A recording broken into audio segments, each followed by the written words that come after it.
Дал ушул театр темасын биз студиябызга келген конок менен улантмакчыбыз. Студиябызда конокто Абдуласым Алдыбаев атындагы опера жана балет театрынын солисти, Кыргыз Республикасынын эмгек сиңирген артисти Тилек Найманбаев. Кош келиңиз, Тилек мырза. Саламатсыздарбы, кош келдик. Буюрса, жакында ноябрь айында сезонду баштайлы деп турат экенсиздер. Ошол боюнча алгач маалымат берип өтсөңүз. Быйылкы жыл башка жылдарға караганда өзгөчө болуп башталган жатат. Себеби дегенде ушул биздин академиялык улуттук опера жана балет театрында бир жакшы ремонт иштери жүрүп аткан. Ошол бир аз узарып калгандыгына байланыштуу биз ноябрь айында ачылыш болот деп күтүп жатабыз. Мына ушул жумадан баштап биз класстарга кирип, өзүбүзчө жекече сабактарды алып даярдана баштадык. Негизи ар жылы биз августтун 15-теринде баштап калчу элек. Ошондо бир аз күбө келип даярданып, жана отпуска учурунда бир аз формадан чыгып кетебиз да. Спортсмендер сыяктуу эле анан бир аз күбө келип даярданып, эметкенче бир ай убакыт өтсө, сентябрдын 20-ларында ачылып калат болчу жылдачы. Быйыл өзгөчөлөнүп, ошол ремонттон кийинки жаңы дем менен, жаңы күч менен, жаңы ремонт менен жаңы сезонду ноябрдын буюрса 10-дорунда ачкан атабыз да. Эмне өзгөчөлүк болот? Өзгөчөлүк биз жана театр начинается с вешалки деп коет го орустар, жакшы эмеси бар го, жана эшигин көрүп төрүнөт дегенде бир аз эшиктен киргенде эле ремонт аябай жакшы болуп, көп жылдан бери мындай жакшы ремонт болбогон үчүн киргенде эле башка сезим менен, башка аура менен кирип атпайбызбы? Анан ошондо бул дагы өзүнчө бир ырчыларга дем чыгып берет экен да. Эми ушунча ремонт болуп жакшы болуп атканда биз дагы ушул ремонтко жараша ырдашыбыз керек экен деп, татыктуу болушубуз керек деп биз дагы аябай мындай өзүбүздү ремонт кылып деп коеюнбу? Ошондой нерселер менен даярданып атабыз. Өзгөчөлүгү ошол жаңы спектакльдердин үстүнөн иштеп, өзгөчө музыкалык драма бар, Канеметовдун Ак мөөр деген. Ошонун үстүнөн иштеп, жаңы элге дагы кайра башынан иштеп чыгып, элге көрсөтөлү деп атабыз. Башталганда эле, дароо эле башталганда эле, Кудай буйрса, ошол биздин Базарбаев атындагы хореографиялык фестиваль менен башталат. Бизде опера жана балет театры болгон үчүн балеттен жакшы конкурс, фестиваль болуп, Базарбаев атындагы ошол нерселерден башталып отуруп, анан биздин улуттук операбыз Малдыбаев, Фере, Власов жазган Айчүрөк деген опера. Манастан алынган, ошол мыкты опера менен баштайбыз буюрса. Ошондой дем менен, ошондой үмүт менен жүрөбүз. Эң сонун. Анан албетте биз театр жөнүндө, опера, балет жөнүндө сөз кылганда эле, Тилек мырза, биз театрга элдин келүүсү жөнүндө айтпай кое албайт экенбиз да. Бүгүнкү күндө сиз ушул канча жылдан бери солист болуп эмгектенип атасыз театрда. Анан ошол убакыт аралыгында опера уккан элдин саны канчалык экен Кыргыз негизи эле борбор шаарда, Кыргызстанда дейинчи, байкадыңызбы? Негизи көп экен. Негизи көп. Болгону маалыматтын жакшы жетпегенине байланыштуу азыраак болуп келген да буга чейинчи. Мурун мисалы үчүн маалымат жеткирүү бир гана телевидение, радио аркылуу болуп отуруп, анан ал нерсе илгери Советтер Союзунда театр менен радио, телевидениялар аябай тыгыз байланышкан үчүн реклама тигил бул, андан сырткары ар бир учрежденияга, мекемелерге ошол театрдын билеттерин берип, рекламаларын айтып деп туруп, ошол эмеге алып келип, атайын тарбиялык иретинде алып келип турчу да, бүт көрүүчүлөрдүчү. Анан биз өзүбүзчө эгемендүүлүк алгандан кийин радиолор өздөрүнчө, телевидение өзүнчө, биз театр өзүнчө болуп калдык да, ортодо бир ажырым болуп калды дагы, элге бир аз жетпей калды. Анан азыр учурда интернет заман аябай өнүккөн үчүн бир аз болсо дагы ошол нерсе интернет аркылуу, башка нерсе аркылуу элдерге бат-бат жетип, элдер бир аз көбөйүп келе баштады. Анан мындан ары дагы ошол нерсени жакшы колго алып, иштеп, иш жүргүзсөк, мындан да көп болот деген ишеничтебиз. Бул замандын жанагы көч бара түзөлөт дегендей, ошол акырында ошол нерсеге үйрөнүп келатабыз да. Биз эми театр айтып атпаймынбы, Советтер Союзунда мамлекеттин дотациясында турган, ошол мамлекет өзү ошол карамагына алып, өзү бүт жумушту аткарган, болгону ырчылар чыгып ырдап коюп туруп эле, анан өзүнүн жумушун аткарып коюп, анан башка ишин кыла берчү да. Бирок азыр биз Андан сырткары Facebook баракчаларыбыз бар, Instagram, ошолорго өзүбүздү мына ырдайбыз, эртең ырдайбыз, бүрсүгүн ырдайбыз, могу операны ырдайбыз деп биз дагы колдон келишинче көмөк көрсөтүп, жөн эле турбастан жумуш кылачы. Уюштуруучулук ар бир солист өзүнчө бир аз реклама жасап коет. Ошону менен жана ынтымакташып, биримдиктешип көп болот. Анан көп дегенин себеби угуучулар көп экен дегенин себеби бар эле менин тааныштарым, башкалардын тааныштары келбей жүрүп эле маалыматы жок да театр боюнчачы. Анан бир келгенден кийин аябай сонун турбайбы депчи. Жандуу үн менен классикалык музыканын кайрыктары бир өзгөчө адамга таасир берет да. Бул нерсе изилденип, ошол илгерки 1500 канча жылдар жазылган музыкаларды ырдайбыз да, бул адамдын жан дүйнөсүн, аң сезимин бүт баарын изилдеп, ошонун негизинде жазылган болуп эсептелет да музыкачы. Азыркы заманбап музыкага салыштырмалуу дегеним да. Ал жерде адамдын ошол кайгы муңу, жашоого болгон көз карашы, ошол нерсенин баары музыкада камтылганда, чындап музыкадан кабар жок адам деле келип туруп уга турган болсо, түшүнө алабы? Түшүнө алат. Ал бул адамга бир башкача нерсе менен таасир берет да. Демек, бөлүсө болбойт экен. Биз бөлүп карайт эмеспизби? Мисалы, билбейм, бийик искусствону түшүнгөн адамдар же билбейм, интеллигенттер келип угушат дейбиз. Бүгүнкү күндө ошондой бир айырма барбы? Кимдер келип угат операны? Антип бөлсө дагы болот, бирок бир аз маалыматы барлар деп бөлсөк болот да. Анан маалыматы жоктор деле, мисалы үчүн мен айылдаш досторум, инилерим, агаларым музыкадан маалыматы жок келип көрүшүп, чындыгында таасир алып, мындай өздөрүнүн жакшы ой пикирлерин спектаклден айтат да. Анан чынында жакшы музыка турбайбы, жакшы нерсе турбайбы депчи бир башкача сезим менен кайтышат да. Анан бул нерсени сөзсүз түрдө ошол жана миң уккандан көрө бир көргөн дейт го. Эгер театрга келип, ошол жерге кирип, ал жердин өзүнүн аурасы, атмосферасы, жанагы эмелери башка да. Киргенде бир өзгөчө болуп турат. Биз үчүн негедир ыйык да, биз ошондой эле көрүп эме кылабыз да. Башка мамлекеттерге салыштыра беребиз да ар дайым. Биздеги маданият менен анан башка ошо билбейм, коңшу мамлекеттерди алсак деле маданияттын деңгээли, элдердин театрга баруусу, опера угуусу Кыргызстанга караганда бир аз бийик деңгээлде депчи. Сиз кандай ойлойсуз? Ушундай салыштыруу туурабы? Туура. Жакында эле биз Түрксой организациясы бар. Ошол организациянын чакыруусу менен түндүк Кипрде бир концерт бердик. Анан Стамбулда опера балет театрында дагы бир симфонический оркестр менен бир концерт берип келдик. Ошол сиз айткандай бүт жакка чыкканда салыштыруу менен гана айырмалай алабыз да. Ал жерде сөзсүз түрдө элдин музыкага, маданиятка болгон көз карашы өзгөчө. Себеби ал билет ошол музыка кандай эмгек менен жаралат, канчалык деңгээлде. Жана мисалы үчүн бир киши жалган айтып, мисалы үчүн чын болушун бир киши чын айтат да. Классикалык музыкада жалган айта албайсың да. Ал жерде эгер колуңан келбесе ырдай албайсың. Ал жерде жандуу аткарыш керек. Ал жерде фонограмма деген болбойт да. Ошол нерсенин баарын жакшыраак түшүнөт да. Бизде жанагы макал бар да. Орто жериң ток болсо, эки колуң шок болот. Нам болсо бар болот дейт го. Азыр бизде бир аз заман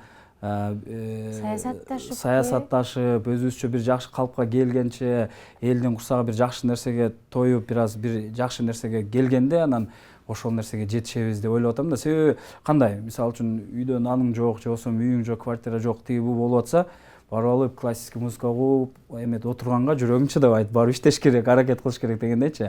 Акырындап элибиз оңолуп, бир жакшы жашоого келип, азыр Кудайга шүгүр десек болот. Биздин элибиз жакшы токчулук, барчылык заманда жашап атат. Акырындап ушул нерсеге келе атабыз. Жакшы. Биз балет артисттерин айтабыз да, Тилек мырза. Алардын ат көтөргүс кыйынчылыгы көшөгө артында калат. Жаракаттары, машыгуулары, спортчулардан кем эмес машыгышат. Ошол эле өзүнүн өнөктөшүн көтөрүп бийлөө дагы бул физикалык күчтүүлүктү талап кылат депчи. Ал эми опера ырышууларында кандай? Ошондой эле, ошондой. Мисалы үчүн бир опера спектаклин даярдоого кем дегенде эгер чындап мындай жакшы мамиле менен карай турган болсоң, 2 жыл убактың кетет да бир спектакль жатташ үчүн. Аны жөн эле жаттап койбойсуң, текстин жаттайсың, мисалы үчүн итальянча тилде жаттайсың. Бир опера жок дегенде 3 саат жүрөт, ошонун ичинде башкы каарман кем дегенде 1,5 саат ырдайт да. 1,5 саат ырдаш керек. Ошол убакыттын ичинде элестеткөнүбүз канча ырды ырдап койсо болот, мындай эле ырларданчы 20-30 ырды ырдап койсо болот да. Ошол 20-30 ырды ырдап, анан ырдагандан дагы башка көп талаптары бар да. Бийик нотаны ырдоо, ал ырдап аткандан сырткары дагы сен менен чогуу ырдап аткан адамдар менен ошол мамилени билгизип, аткарып, жөн эле ырдабастанчы, жөн эле туруп алып мындай деп ырдап койбойсуң да, жанагы образ менен келип ырдайсың.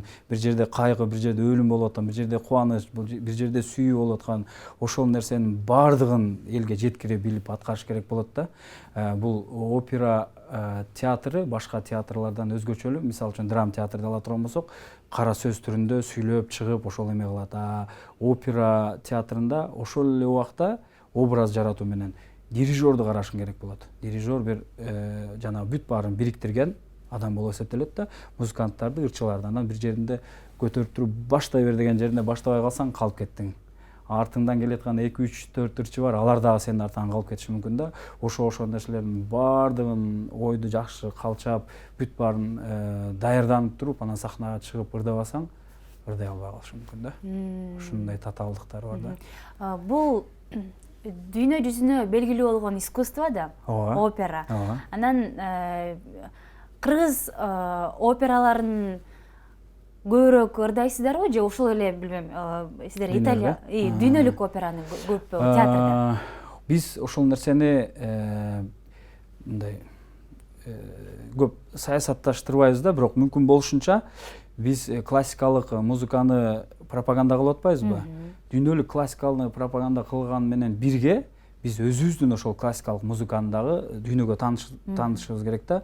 Ушул жерден эле ошол Кипрга барып концерт берип келдик деп атабыз. Ошол жерде Калый Молдобасановдун Селкиге деген чыгармасын аткардым да. Мисалы үчүн башка элдер үчүн бул кызык болот да. Кыргызча ошондой бийик үн менен жаркырап, жайнап сонун кылып ырдасаң, бул элдин дагы өзүнчө бир жакшы бир музыкалары, ырлары бар экен, бир бийик нота менен ырдаганда ошончалык бийик деңгээлдеги искусствосу бар экен деп элдер тааныйт да. Биздин ушул опера балет театрынын репертуарында Ай чүрөгү операсы, кыргызча опералардан, Аста Секин колуктуу музыкалык драмасы, мына азыр Ак мөөрдү койгон атабыз, Чолпон балети бар, жакшы билесиңер. Андан сырткары ошол Италия, Джузеппе Верди, Пуччини, Даницетти көп композиторлордун жакшы чыгар, Риголетто, Травиата деген чыгармалары. Андан сырткары орус композиторлору Чайковскийдин Евгений Онегин. Ушундай жакшы аябай популярдуу операларды коюп келатабыз. Эң сонун.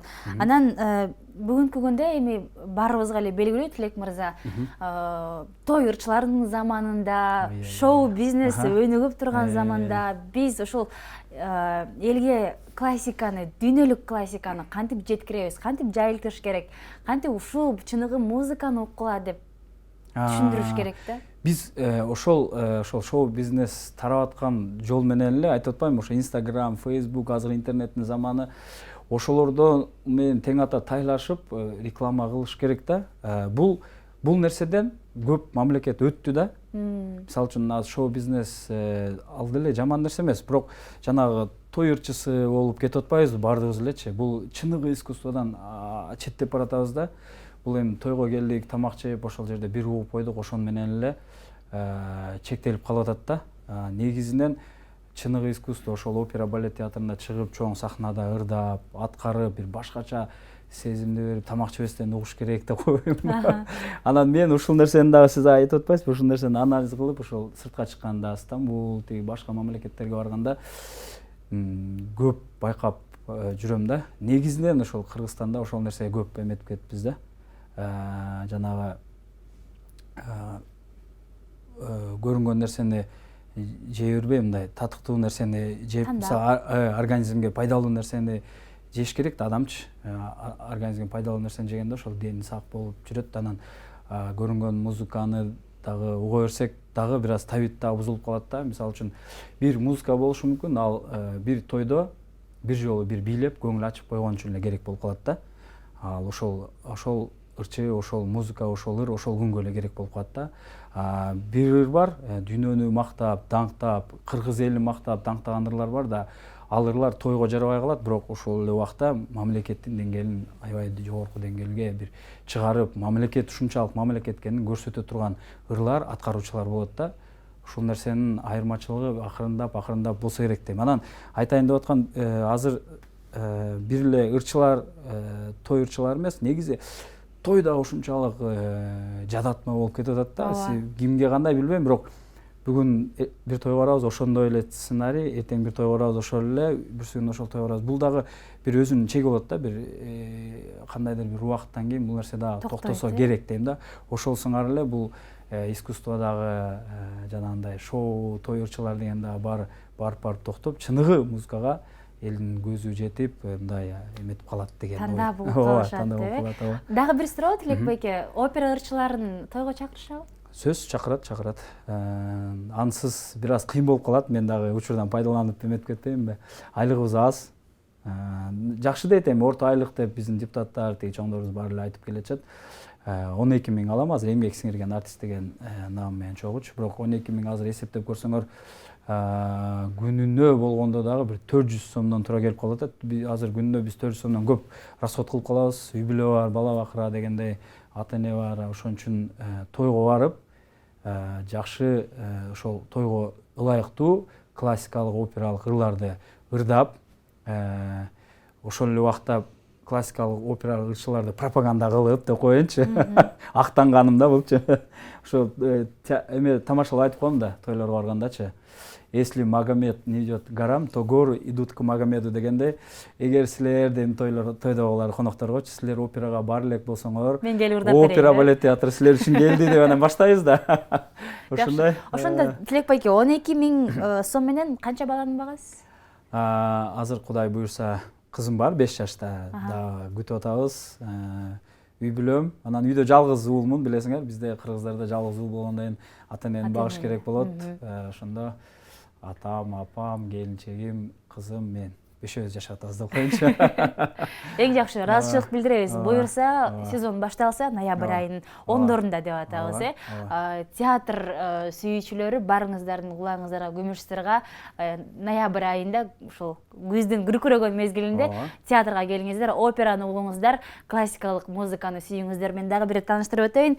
Абдулас Малдыбаев атындагы опера жана балет театрынын солисти, Кыргыз Республикасынын эмгек сиңирген артисти Тилек Найманбаев бизде конокто болду. Дагы бир ирет чоң рахмат сизге. Сиздерге да чоң рахмат. Биз программабызды улантабыз.